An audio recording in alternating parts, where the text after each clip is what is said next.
Hi, my name is Ray Sandoval, and I'm the event chairman for the Kiwanis Club of Santa Fe for the burning of Zozobra.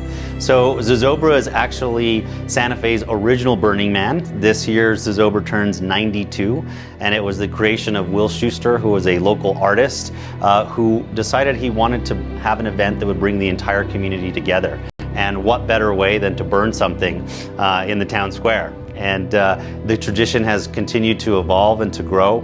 And today we see about 50,000 people that come from all over the world to symbolically burn their gloom away. Traditionally, what we had done is put gloom boxes around town, and basically people could go and write down what was bothering them. But since about 2013, we've had what we call Zozofest, which is an opportunity for the public to come and see Zozobra a week before his burning, and they can actually walk through all the art that the city produces. There's crayon drawings of Zozobra, there's sculptures, there's necklaces, there's almost everything that you can possibly imagine. You know, Santa Fe being a great place for art, Zozobra becomes one of the most important subjects, and so we thought we would dedicate an entire weekend to Zozobra art. And as you mingle your way through these exhibits, the last thing you see is actually Zozobra himself, and that was something that was really important to us, which was to marry the idea of a Zozobra art show with the biggest piece of Santa Fe folk art, which is Zozobra himself. And one of the benefits of coming to Zozofest is that we have slips of paper, and you can actually sit down and write your gloom, and you can actually stuff it into Zozobra himself. And I'll tell you that the first time that we offered this to the public, I really didn't understand how serious people would take this. But people would go and tear off the piece of paper and get a pen and go into a corner and just write. And I mean, sometimes people would write a lot. And then what was funny is that they would then fold the piece of paper, and almost as if it were something sacred like a bellet, they would walk up and they would look around and see who was watching them. They would put it in Zozobra's chicken wire frame, and then they would actually pick up the frame and shake it to make sure that that gloom wasn't going to fall off. And so we began to understand that this was something that was really important to people. And we think that that's part of the magic of this event. And that is that even though you're with 50,000 of your closest friends, this is something that's very personal to you, because each one of us has something that we would like to symbolically leave in the past. And so while you're having this amazing communal experience, at the same time you're having a very, very personal experience, and that's the magic of Zozobra. What you'll see back here is this dark brown model is actually the original Schuster model, and Schuster really talks about this in his diary, that it was very difficult to figure out how you would make the shape of a human head out of boxes, basically these frames that make boxes, and then you use wire to sculpt them together, and then a lot of it has to do with the artist that's making the head. But as you can see, he started out back in the 1930s, and Zozobra is earless at that time. The arms look a little thin, if you will, and Zozobra has completely evolved into this model here, which was probably used from the 1960s to the 1970s. This was made by Dust Denninger. At that time, you can see that Zozobra now has a frame for his nose. He has ears that have now appeared, and that we've tightened up kind of that idea of what should look like a face, and the jaw was re-engineered so that way it would actually work a little bit better.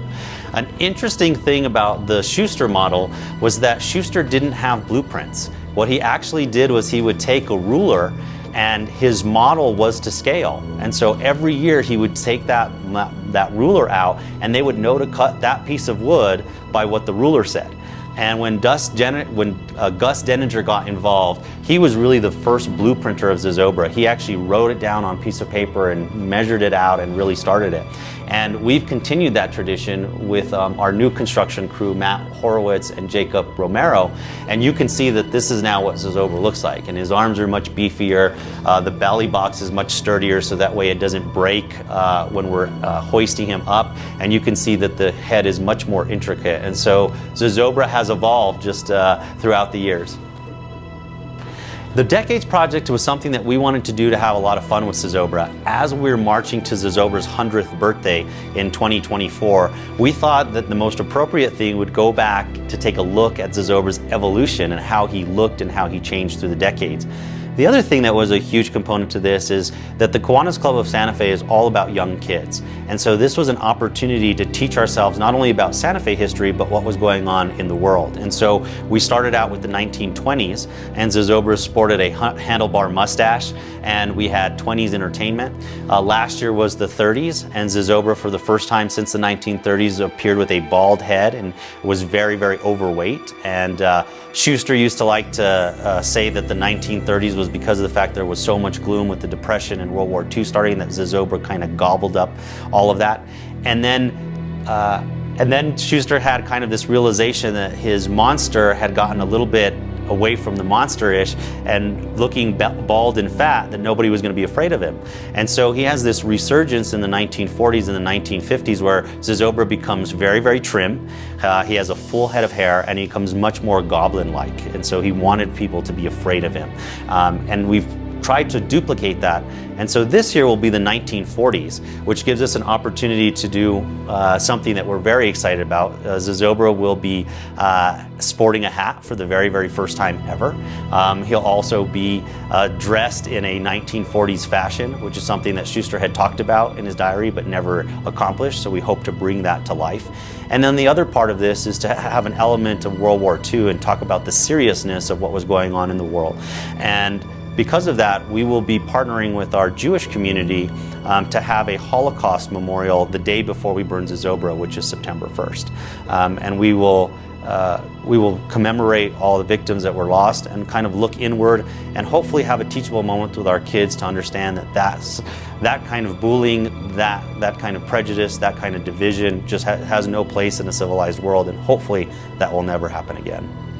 The 92nd annual burning of Zozobra will take place on Friday, September 2nd, which is the Friday of Labor Day. It'll be the 92nd burning. For the first time in Zozobra's history, we're going to be allowing premier seating, which is off to the stage right, and it will allow people to be just a few hundred feet away from Zozobra. So if you don't like loud noises and you don't like to feel that heat, you might want to stay away from that premium seating because you will definitely be in the thick of it. Our ticket sales have already hit a record for the last 3 days that they've been on sale. We've seen people from all over the world, so we're really excited to welcome them. But again, this is a tradition that belongs to all of us as human beings, and it really gets back to that central point of how do we leave that certain thing in the past and begin anew.